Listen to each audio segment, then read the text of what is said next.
What is the best psychological trick you know to really fuck with someone? I just want you to know I personally have no problem with you being at this party. Especially when it's a funeral. I use this trick all the time when someone is yelling at me over the phone. Stay completely silent. Don't ignore them, and speak when spoken to, but when they are talking, nothing. No ahs, no mmms, no I see. Nothing. Deprive them of all subconscious feedback. You really have to work at it, because humans naturally try to feed off one another verbally in conversation. The other person will quickly sense that something is wrong in the conversation, and it usually throws them off track enough that they stop ranting or yelling and tell you what they actually want. Best way to shut someone up without being rude. Semiotics professor taught it to me. It works just as well in person. But, face to face, you have to also avoid nodding, moving your hands, and you have to look them directly in the eyes. Telling people nice socks, even when they are not visible. Back in the landline only days, my grandpa would always say we looked good when he greeted us on the phone. When I know someone dislikes me, or is indifferent or cold, I'll ask them to do simple favors for me. Things like passing me a drink from a table, or doing a small easy menial task, and then thank them, and tell them they really helped me out. People in general are self-observing, and want to make sense of their own actions. By helping you, subconsciously they will slowly change their opinion of you from negative to positive. It's an easy way to build relationships, and although it doesn't fuck with someone in a conscious way, sometimes people just end up your friend, and have no idea how, or why. Everything people say about you is true. Yes. I once watched a guy who was getting chewed out by his boss say, damn, they weren't lying about you, man. And the look on his boss's face made it clear who'd won that verbal fight. One of my bosses feels the need to contradict anything I say, no matter how benign. She gets in moods. Should probably see a therapist. When she does this, I just start agreeing with whatever she says, but I phrase it a little differently and make my tone slightly argumentative, but I'm basically a parrot. Sure enough, she'll contradict what I say. So I do it again, agreeing with her new statement. We can go on like this for a long time. She argues with herself. It doesn't help anything, but I find it amusing. It's the conversational equivalent of my brother grabbing my hand and smacking me in the face with it whilst saying, why are you hitting yourself? Stop hitting yourself. Stare in their forehead just between and slightly above the eye line while talking to someone. It throws them off their game, and they have a harder time lying to you or trying to influence you. There is a term for the style, but I'm too lazy to look it up. I took my kids and 2 of their friends to the skateboard park when they were about 8 and 10 years old. Some kid, who was about 12, was bullying them constantly. He was with 2 others. As an adult, I couldn't do a whole lot to the bully, and I didn't want to see my group have to leave on account of this kid being a jerk. So I told my oldest to just stare at the bully the next time he was approached by him, then say your one eye is higher than the other one, and then skateboard away. Then, one by one, the other 3 kids in my group all skated past him, stared, then turned to my kid and said, yeah, you're right.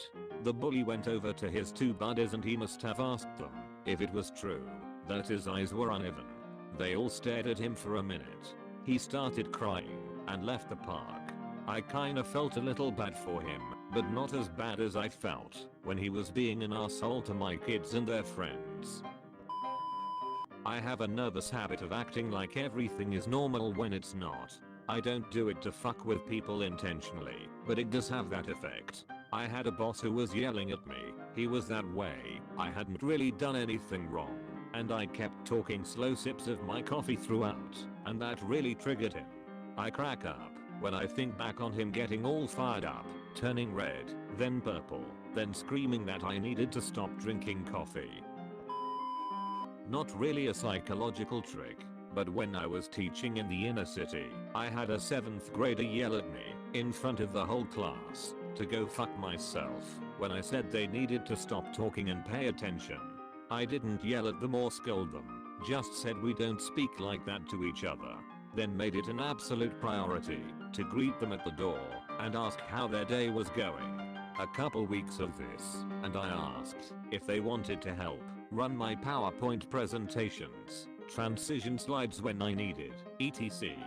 Before you knew it, they had the positive influence they needed, and I had a wonderful ally in helping my class run smoothly. Sometimes when a person acts out against you, it's because they are hurt. Show them you care, and you may change their entire outlook. When they want to fight, remain calm and agree with them. It frustrates them that they can't rile you up and end up showcasing how much of an asshole they really are, and essentially expose them for being an aggressor/manipulator. Give someone a sincere compliment during an argument. If they are decent people, it'll throw them off guard. They will then feel inclined to be more pliable. Also fun to do when people are being over competitive/gloating. Yeah bitch, how do you like that? That was a great shot. Okay. Fuck you. Hey, that was some great playing. You almost got me. Just watch the fire in their eyes die. When in a position of power, offer the person under you a choice of responsibility. This gives them a greater sense of importance because you, a superior, offered it to them before others. I worked as a camp counselor and this method worked wonders. If you're playing sports against someone, constantly look into their eyes with a blank stare and no emotion. Looking closely at their face, you ask, "Are you okay?" "Yeah." "Why?" "Never mind, I guess it's nothing," and then just walk away. Laughing at a bully who is obviously all bark and no bite. Had a female friend in high school getting bullied by a boy who was significantly smaller than she was. He only ever gave her issues when he was with his friends, so it was clear that the goal was to impress them. She wanted to kick his ass since she knew she could stomp him, but didn't want to get suspended, so I told her that next time he puts on his show, laugh. Laugh harder than you've ever laughed before. Make yourself cry laughing if you can, and watch what happens. By golly, she took my advice and laughed in his face the next time he verbally attacked her. She was with another friend, and the friend joined in on the laughter.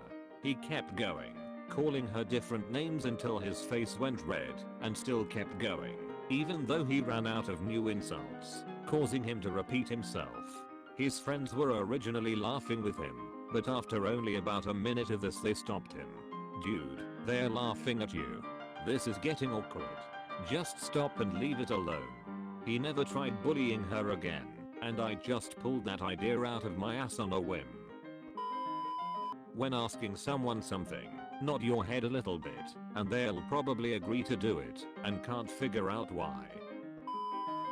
Place index finger on target's shirt. Say, "Dear friend, what hast thou on thy garments?" When target looks down, simply elevate hand into target's face. Confusing people is always the best strategy. If someone is yelling, ask if they want sand. Are they in an uncomfortable situation? Ask if they want sand. Are they crying? Comfort them, then say in a calm voice, "Do you want some sand?"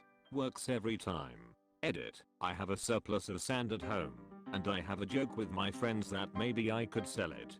Also with people saying I'm being quirky and random, I'm really not. It's not supposed to be funny or random, it's just supposed to be confusing. You know, like I said in this comment. Ask them, what negative thing would you change about yourself, besides the obvious? And watch the confusion. Gaslighting. Gaslighting people makes them question their own memories. It truly fucks people up if they trust your version of things. Just as a side note, don't do this to anyone. Seriously. I was raised with parents who did this to me all the time. I can confirm that it leaves lasting trauma. Anytime anyone asks for confirmation on if something did actually happen, when I'm explaining something I panic and start thinking it might not have happened, and I'm making it up or remembering wrong. Don't gaslight people. Comment on their Instagram posts. You are really brave to post this. Also, you can tell children that you can tell when they're lying by looking at their tongue and they will believe it. Thanks for watching the freshest content from Reddit. Be sure to return to see more, and sub PLS.